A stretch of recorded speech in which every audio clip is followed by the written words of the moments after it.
Olá, meus amigos, que Deus abençoe a todos vocês, rica e abundantemente, em o nome de nosso Senhor e Salvador Jesus Cristo. Eu sou o pastor José Maria, da Igreja Identidade de Cristo.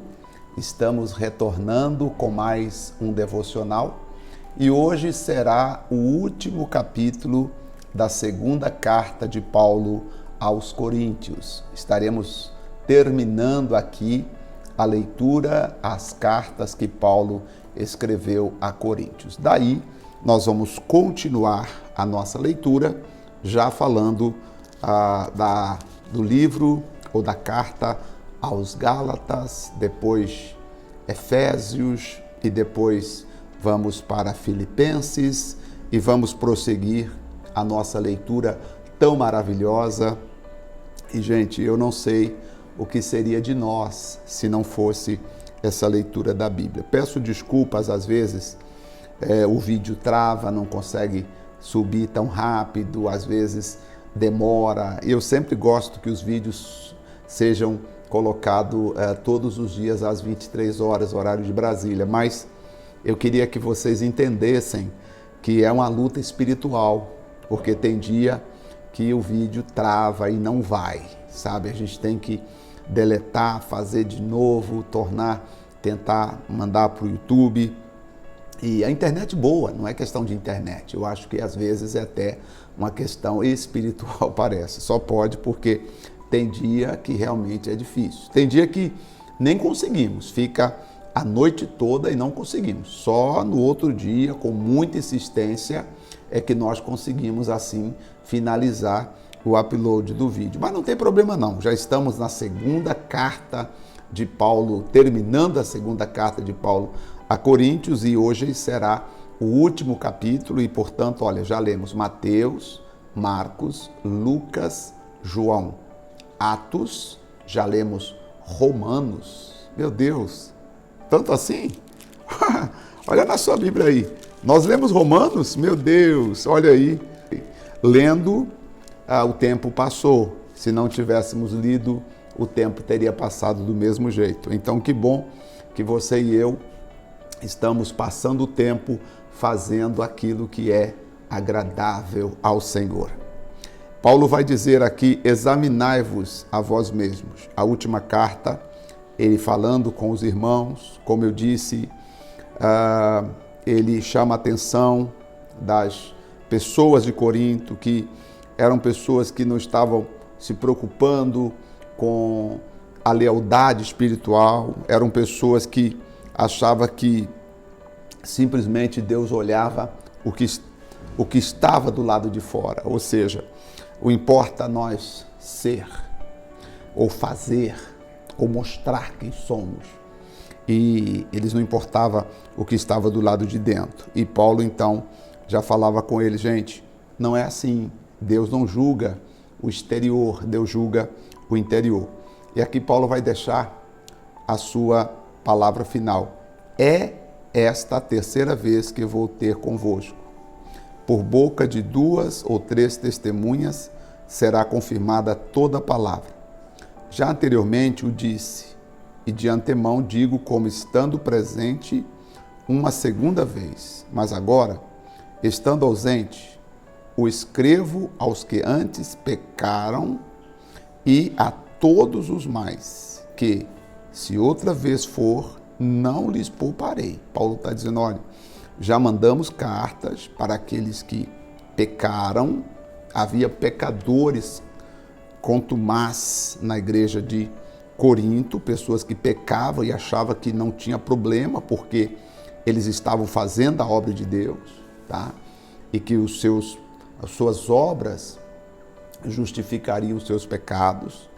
E aí Paulo disse, visto que buscais uma prova de Cristo, que fala em mim, o qual não é fraco para convosco, antes é poderoso entre vós. Porque, ainda que foi crucificado por fraqueza, vive contudo pelo poder de Deus, falando de Jesus Cristo, né? E porque nós também somos fracos nele.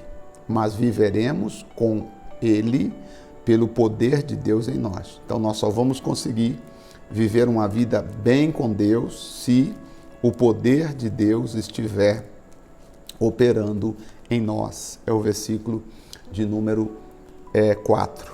Aí no 5 ele diz: examinai-vos a vós mesmos, se permaneceis na fé.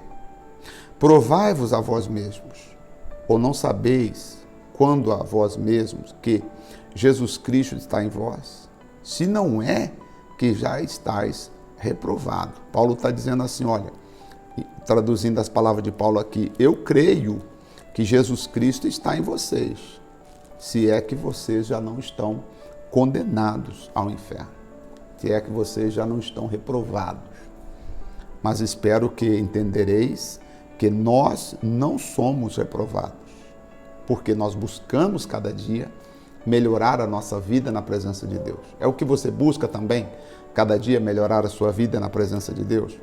Ora, eu rogo a Deus que não façais mal algum, não para que sejamos achados aprovados, mas para que vos façais o bem, embora nós sejamos como reprovados.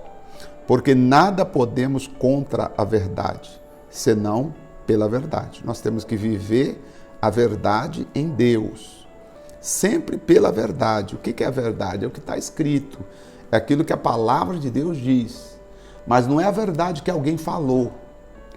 Que bom é a verdade que você examinou, porque hoje tem muitos pastores que querem que você vive pela cabeça dele. Ele está falando a verdade, quer que você acredita no que ele está falando.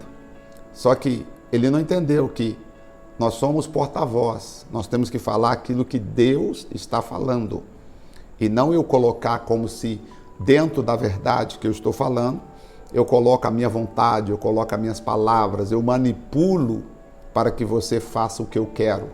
Não, nós precisamos ler, entender, especialmente nós temos que ler a Bíblia. Você sabia que uma vez eu fui debocharam de mim, porque eu sempre gostei de ler a Bíblia, e houve uma vez na igreja que eu coloquei assim, que todos os obreiros teriam que ler 10 capítulos da Bíblia por dia. Foi assim algo fantástico, porque houve um crescimento assustador na vida dos obreiros. Só que, meu amigo, em 3 meses, salvo engano, nós lemos a Bíblia toda, 3, 4 meses. E assim, 10 capítulos por dia. E eu fazia pergunta no sábado para os obreiros. Muitos dos obreiros que estão me assistindo ao longo aí desse tempo, e alguns até hoje estão fazendo a obra, outros desviaram, mas eu acredito que muitos de vocês que estão me assistindo lembram disso. E aí, era até gostoso, porque chegava no sábado, né? Quem não leu a Bíblia, você via obreiro com a Bíblia sentado no corredor da igreja, lendo, atualizando, porque sabia que a gente iríamos fazer perguntas na hora do culto e tal. E era gostoso, porque, assim, forçava de uma certa forma a inteligência ser aplicada. Aí um dia eu cheguei em São Paulo e eu fui chamado a atenção. O pastor falou assim comigo: estou sabendo, reclamaram aqui que você está forçando as pessoas a lerem a Bíblia. E aí eu fui repreendido dizendo: olha, você não tem que forçar ninguém a ler a Bíblia. Lê quem quiser e você não tem que forçar.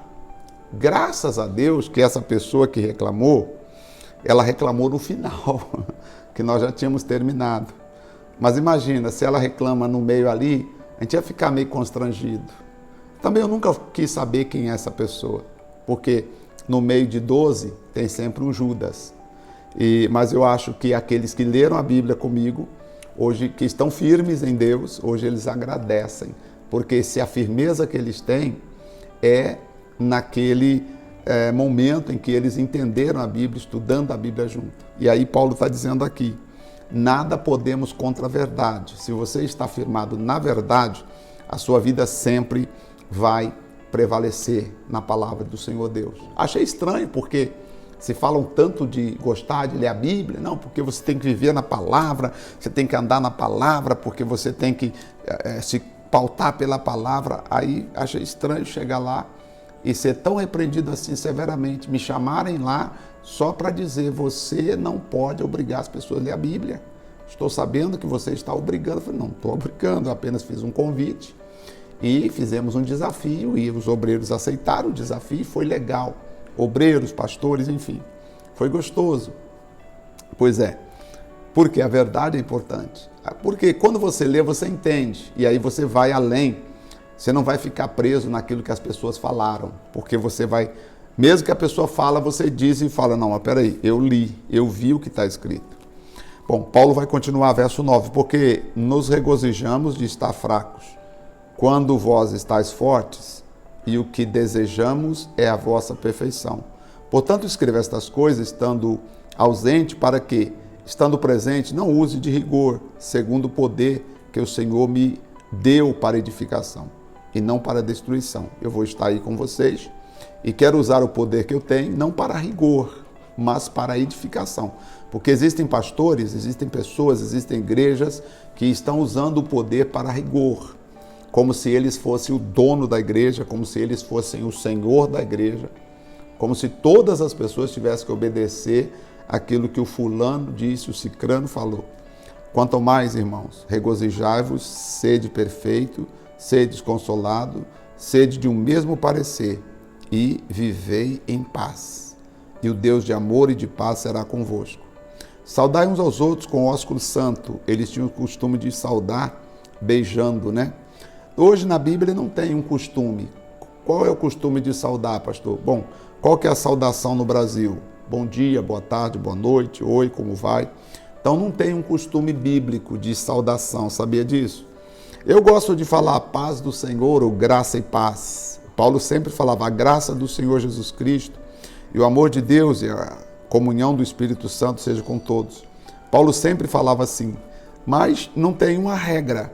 Tem igreja que adotou e faz parte do costume dele, dizer a paz do Senhor, a paz do Senhor Jesus, mas nós somos livres para dizer bom dia, boa tarde, boa noite. Não existe uma regra bíblica que nós temos que seguir. Jesus disse, quando entrardes numa casa, desejai paz àquela casa. Se as pessoas não forem dignas da paz, a paz retorna para vocês. Mas cada lugar tem um costume e, portanto, a saudação é livre. Até porque nós falamos paz do Senhor, mas se for inglês, às vezes, não nem pega muito assim a forma de falar, então não é costume. O mais comum dizer é bom dia, boa tarde, boa noite. Amanhã nós iremos iniciar Epístola de Paulo aos Gálatas, capítulo 1. Aí nós vamos entender muitas coisas, tá? Aqui ele vai falar sobre a graça, ele vai falar sobre somos justificados pela fé. Lembra aquelas partes que nós estudamos? Que a salvação não é por obras, a salvação não é por coisas que você fez ou deixou de fazer, que a salvação é mais ligada a você amando a Cristo, servindo a Cristo. Então, tudo isso nós vamos ver a partir de Gálatas. A partir de agora, Paulo vai abrir mais, porque agora Paulo está falando para um outro grupo de pessoas. Agora está falando para a igreja da Galácia. E você vai perceber que ele vai falar muito sobre a graça de Deus. Você vai entender que não há sacrifício. Você vai entender que você não precisa fazer sacrifício. Você não precisa nem dar oferta em nome de ganhar a salvação ou de ficar bem com Deus. Não existe isso desta forma. Você vai entender que para você estar bem com Deus, você precisa tão somente servir, amar e crer em Jesus Cristo. Amém? Vamos orar? Senhor, nosso Deus e nosso querido Pai, muito obrigado, meu Deus, por mais uma vez estarmos aqui e terminando agora a nossa leitura da segunda carta de Paulo a Coríntios. Hoje estudamos o capítulo 13, finalizamos. Paulo mais uma vez falando duramente aqueles irmãos que não ouvem, que não crê, que não ama a palavra, que não ama a verdade, que não anda segundo o costume de Deus. Oh Pai, muitas são aquelas pessoas que não andam segundo a verdade. Muitas são aquelas pessoas que não andam segundo a bênção que o Senhor tem colocado em nossas vidas. Mas eu creio, Pai, que quando nós entendendo a palavra, as coisas começam a mudar quando nós entendemos. E, portanto, nossa gratidão ao Pai, ao Filho, ao Senhor Espírito Santo, por nós estarmos aqui verdadeiramente em Tua santa presença. Pai querido e santo, te rogamos, te agradecemos, te glorificamos, te pedimos, seja com todos nós. Sim, Senhor, seja com todos nós. Entregamos nossas vidas nas Tuas mãos. Que a graça e o poder de Jesus Cristo esteja nos protegendo, nos guardando, nos livrando de tudo aquilo que não provém do Senhor. Muito obrigado, Santo Deus. Muito obrigado, amado Pai Celestial. No nome do Pai, do Filho e do Espírito Santo, nossa gratidão eterna ao nosso Salvador. Assim seja. Amém. Graças a Deus. Amém. Amanhã estaremos então começando um novo capítulo, uma nova carta, e será maravilhoso. Obrigado pelo carinho da sua companhia. Se você puder compartilhar com os amigos, posta nos seus grupos e vamos continuar ajudando as pessoas a entenderem aquilo que Cristo quer que nós entendamos. Deus abençoe, um forte abraço e até o nosso próximo encontro. Até lá.